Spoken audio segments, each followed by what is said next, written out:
there anyone here who wants to speak with us?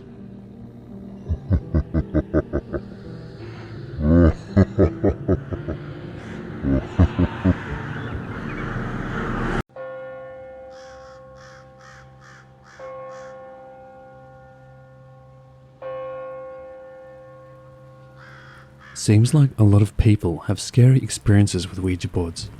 Here is mine. Back on Halloween night, 2019, I was at a party with my friend Alex and a couple of his friends.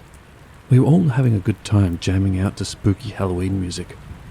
We had all been partying pretty good, and some of us were getting tired, but we wanted to play a board or card game or something to end the night with. One of Alex's friends, who I'll call Lexi, suggested we do a Ouija board, like in the movies, she said. Now, I grew up in a pretty standard Christian home, and was always warned around Halloween time every year. Stay away from Ouija boards, blah blah blah. They are evil, blah blah blah. But I didn't really buy into it very much. Well, none of us actually had a Ouija board or knew where to find one. So Lexi suggested we just make our own. So of course, being dumb teenagers, we just looked up a design and took a Sharpie and drew one up. Using an old guitar pick as a pointer, we sat down and started asking it questions. At first, the questions were stupid, like, which one of us is the dumbest? Which one of us will make the most money after high school? Just dumb questions. We would get just a bunch of no's, like the board was annoyed or something. Well, after a while of asking dumb questions, Lexi thought it would be a good idea to kick it up a notch. Lexi asked the board if there was anyone who would like to talk to us. Then, the whole mood in the room changed. It felt colder, and everyone for some reason felt uneasy. The pointer slowly moved over to yes. Almost everyone felt super uncomfortable, but one of our friends, who I'll call Mike, wasn't convinced. He was sure someone was just moving the pointer to scare everyone. Mike decided to conduct a little test and asked the board to name a dead relative that no one in the room knew about. And right then and there, the board spelled out Eleanor. Everyone started freaking out because we all knew Mike's grandmother, and her name was Irene. Apparently, Eleanor was his great-great-aunt, who had passed on before his mum had died. At that point, we were all scared shitless, and asked what the board wanted. The board started spelling out extremely vulgar obscenities, with weird words no one knew. We quickly said goodbye, and entered the session. We turned on the lights, and everyone was so freaked out. We threw out the board. None of us have touched a board since then.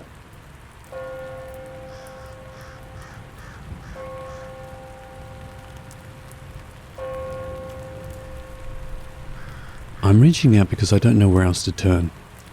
Last weekend I had a night out for the first time in what feels like forever. I'm a single mum to a bright little 6-year-old boy, and honestly, he is my world. But when my parents offered to have him for the weekend, I jumped at the chance to let my hair down. My friend Marissa invited me over. After we'd caught up over wine and laughed over old times, she brought out a Ouija board. I had never messed with those things, but after a few glasses of Merlot, it seemed more fun than frightening. We dimmed the lights, lit candles, and tried to set the right atmosphere, all in jest really. For the first 15 minutes, the planchette was barely moving. Nothing much was happening, and we were just giggling about how weird we must look. We were ready to pack it up and finish for the night, when the planchette suddenly flew into life, spelling out hello. From there, the atmosphere changed. It was like electricity was in the air, buzzing at the tip of our fingers.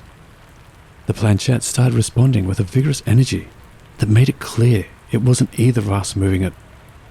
"What is your name?" Marissa asked. The board was disturbingly quick to reply, F-R-E-D, Fred. It was bizarre, but not threatening, until it was. After a few more innocent enough back and forth exchanges, the air shifted, and it wasn't just the wine that made my head spin. The candles started flickering out one by one, with no draft to explain it. The room got colder.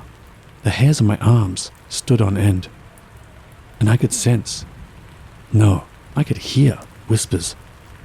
They were indistinct, impossible to make out, and they seemed to be circling all around me. Marissa and I shared a look of sheer panic, and we both knew we had to end the session.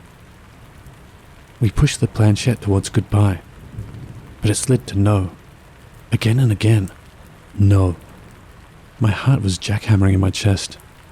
It took all of our will to finally drag it across to goodbye. We didn't even blow out the remaining candles.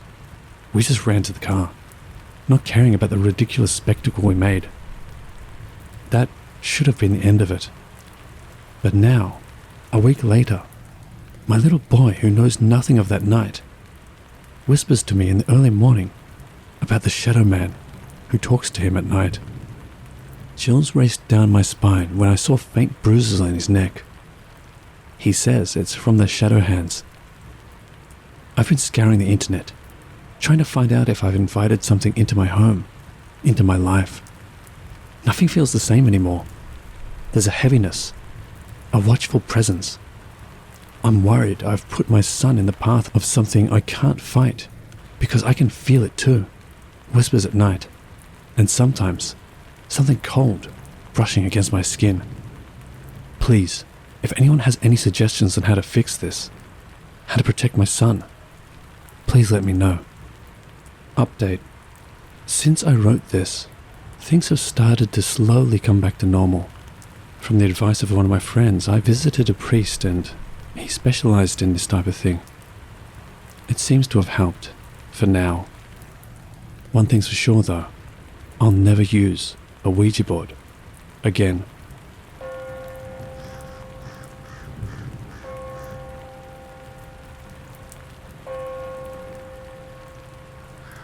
This all started a few years ago when I was deployed to Okinawa, Japan, with the Marines. One night a few of us got drunk and brought a homemade Ouija board, made from an MRE box and Sharpie marker, to an abandoned barracks that was supposedly haunted. All of the junior Marines decided to ask questions like, will I see combat, or will my girlfriend marry me? I decided to ask who we were talking to. The answer I received was ZD. We promised that we would talk to him the following Sunday. It never happened. The only thing I can think of to this day is that it was someone who died in the Battle of Okinawa in World War II. Nonetheless, I came home a few months later, and that's when weird things started happening. I'm not a superstitious man. However, my wife is. The first thing I personally started noticing was that my eyes would inadvertently start looking up at the top of the stairs. Then my dogs, when seated on the couch downstairs, would start barking fiercely at the top and middle of the stairs. This is when one of my junior Marines came into play. One day I made a mention of my dogs always barking at things I couldn't see, when John, a Lance Corporal who was there during the Ouija board incident, told me that he and his wife had been experiencing things, such as him hearing someone call his name when no one else was in the house, and his wife being afraid to go to their bathroom due to someone pulling on her hair as soon as she entered the room. My wife started talking about a malevolent presence she felt in her house as soon as it started becoming more present. She called me, crying one day, stating that something dark and malevolent had woken her up and been very close to her face. I went to work around 5 that day. This presence affected our marriage significantly when I told her that I did a Ouija board session. She told me I summoned something or someone I wasn't supposed to. My marriage deteriorated the next few months to the point where we slept in different rooms. Apparently the thing told my wife I won right outside of my house. That was 3 months ago. My wife and I reconnected when I went to a different job school, and we were separated and realized that we indeed were the only ones for each other. She told me that she saw the thing again when she had taken a picture of herself and it was behind her. Since then, We have moved and have not felt the thing. That was until tonight, when I started typing this. I had the notion that it stopped following us until about the third paragraph, when my browser shut down. I said screw it until about 30 minutes later when I started typing again. Once again, around the third or fourth paragraph, the door leading from the living room to the hallway to our bedroom opened up. I'm posting this story just to find out what I can do and if it was truly my fault.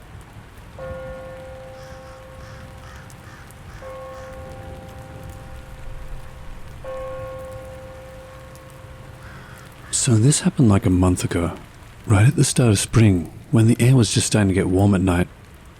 My friends and I were all just hanging out at Jack's house, scrolling through our phones, completely bored out of our minds.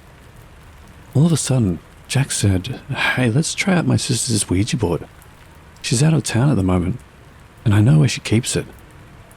A few of us were a little bit hesitant about this, but with some convincing, we all readily agreed. "Where should we use it?" my friend Ben said.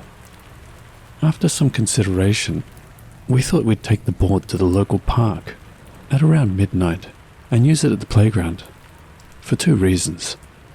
The first being, we'd be out of sight of the prying eyes of people in their houses, because the playground is surrounded by trees. And the second reason, the playground is rumored to be haunted by a kid who'd taken a fatal fall from a rickety old jungle gym some 15 years back.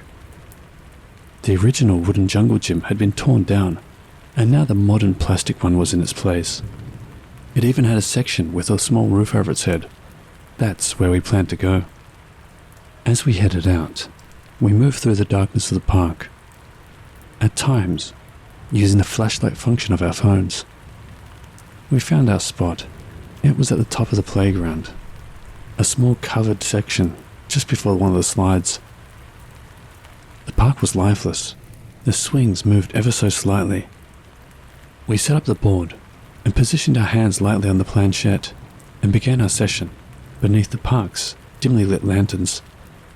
At first, nothing much happened. The movements were subtle, cryptic messages that made little sense. Someone or something calling itself MAD. We chuckled nervously, eyes darting around, each suspecting the other of pushing the planchette. After some time of doing this and getting weird cryptic answers, my friend Jack spoke up and said, "Prove you're real," a mix of skepticism and fear in his voice. The board seemed to fall silent. Then we noticed a subtle temperature drop, our breaths slightly turning visible in the spring air. The nearby swing creaked a warning. The wind seemed to whisper secrets through the leaves, and the subtle movement of the planchette turned frantic. The responses grew darker, unfolding hidden threats. STAY, it spelled out under our trembling fingers. COMING. A feeling of genuine anxiety replaced our initial bravado. And then it happened. A blood-curdling scream shattered the silence.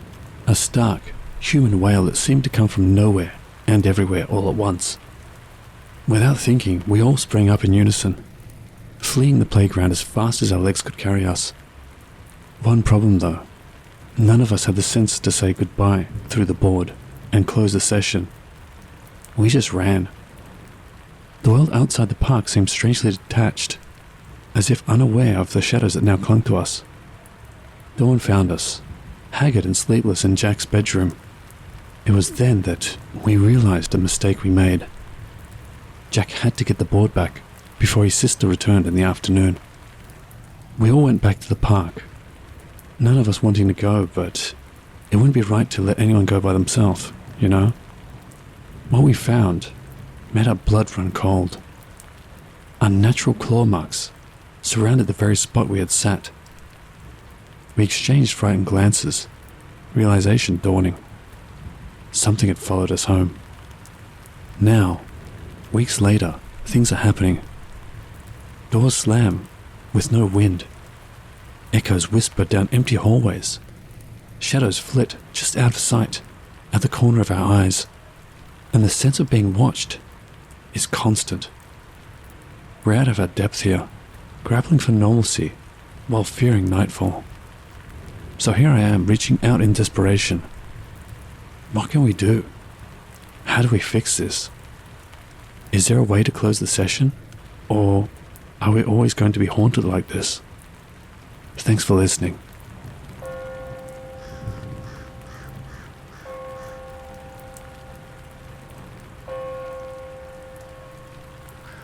COVID-19 has killed too many people this year, but my friend's father was not one of them.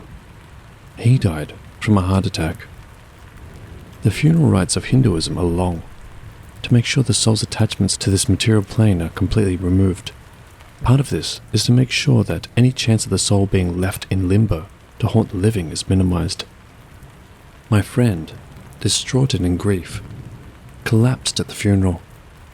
Her relationship with her father was one of those loving father-daughter relationships, immortalized in Hallmark cards, memes, etc. Fast forward 4 months to a few weeks ago. I was on a video call with her explaining a paranormal incident that happened to me during a Zoom call, and out of the blue, she said she wanted to do a Ouija board session to contact her father. I said that this was a very bad idea. I sent her links to the many stories about how Ouija boards are a portal to trickster entities and all the bad stuff that will result. She, in an emotional state, began to berate me for not supporting her in her time of need. After a few harsh words on both sides, she shut the call down. I heard nothing until the 27th of December. Her brother called. I asked how she is. He explained that she did a Ouija board session over 4 days with 2 of her girlfriends. The 2 friends did not report any activity or harm, but his sister was in a bad way. First, it was nightmares of their father appearing and turning into something else. Then, she started waking up in the middle of the night to find a figure standing at the foot of her bed. Finally, during the daytime, a figure began to appear in odd reflective surfaces. The family reached out to a priest who was knowledgeable in these matters, and it seems that things are slowly getting under control. I told the brother I am happy that this is the case. His final comment was, "Would you take the board and get rid of it for us?" I said, "No, best to give it to the priest. He would be able to handle it." I clicked the video call off without saying goodbye. Reason? He said that last sentence with a smile, which put me on edge. I think that all is not right in my friend's household, but I am too scared to pry any further. Any thoughts or advice would be welcome. Update, 31st December 2020. The priest came back to me. All Hindu priests have a confidentiality protocol, so all he could tell me was, "Your friend is better. Her brother is not. He is the one I am working with now. You need to stay completely away. Do not take any calls from the brother, nor reach out to your friend, the sister. And one other thing. Stop talking or posting about paranormal things. The more you talk and write about these things, the more you are attracting attention. And this particular entity is not one that you want to be the focus of. So stop being an idiot. There is only so much us priests can handle. Leave it alone. If you don't, well, you know what happened to your family. Go with God." I suppose he couldn't make the warning any clearer. Best let the priests do their bit.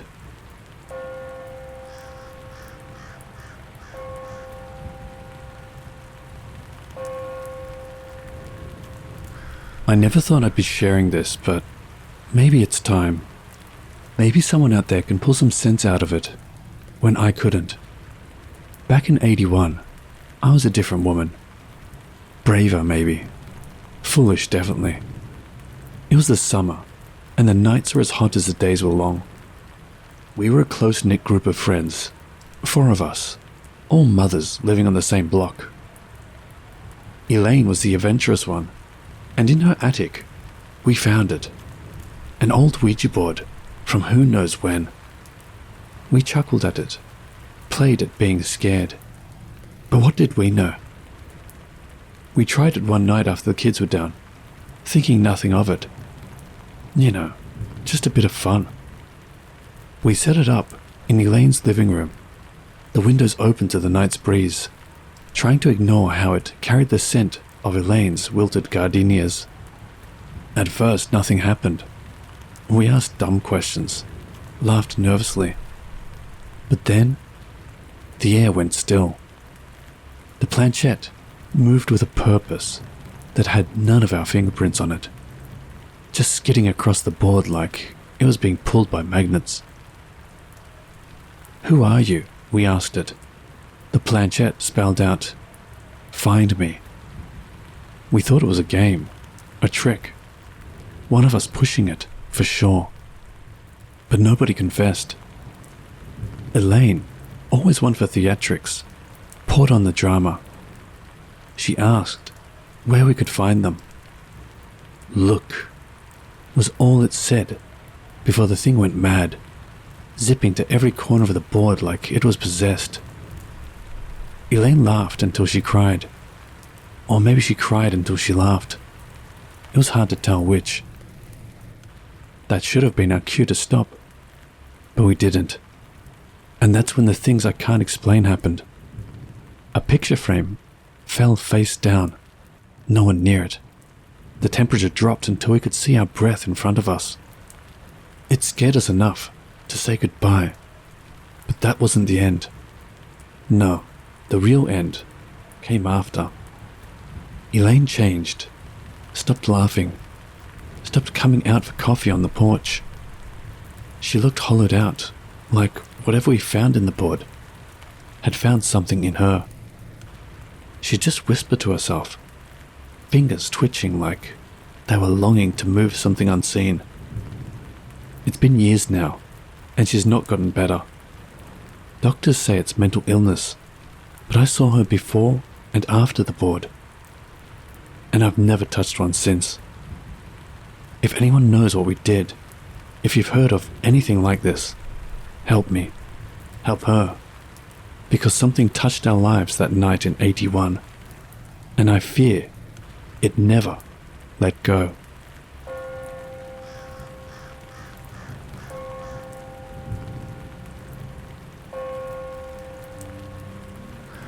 Hello watchers and listeners, thank you so much for watching. If you have a story to share, please send it to my email in the description below. This channel is mostly made up of stories sent in by viewers or people they know. Another way to support the channel is to sign up for my Patreon, where you can watch my videos ad-free. More perks will be added in the new year.